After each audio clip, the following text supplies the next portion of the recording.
In other news now, the country's ailing economy continues to be a major concern. Youth Capital says we cannot expect young people's economic productivity to grow if our economy itself is not growing. It's calling for stronger support for small businesses. To discuss this further, we are joined by Crystal Duncan from Youth Capital. Crystal, good afternoon and welcome to today. Thank you very much for your time. You know, when you consider, according to the latest stats available, that the youth unemployment rate in South Africa is just under 60%. I mean, it's more than 55% from 2013 until 2023. And currently, it does not look like there's any way it's going to improve.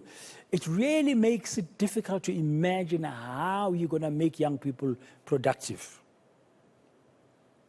Absolutely, Dan. I mean, it's a sad state of affairs when 6 in 10 people between the ages of 15 and 24 are unemployed, according to the latest stats just released this week.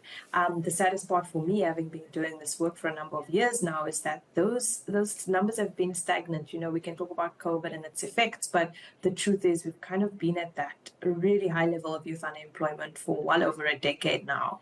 And I think at the root of the problem is a lack of coordinated and complex answers to the crisis of youth unemployment. There's no silver bullet. Entrepreneurship on its own won't solve our crisis. You know, educating young people is not going to solve our crisis. We need to look at all of the layers and the complexities that young people face. A report that we released last week shows that 8 in 10 young people have to choose between looking for work or putting food on the table.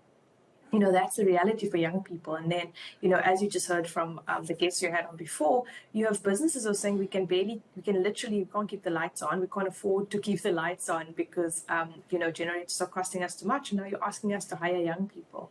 And so it's a complex problem. And we need economic growth so we can stimulate businesses so business can be able to hire young people. And on the other end of it, we need to say, what are the barriers that young people face to entering the labor market? A lack of work experience, a lack of social connections, and just basically a lack of money to even go out and look for work.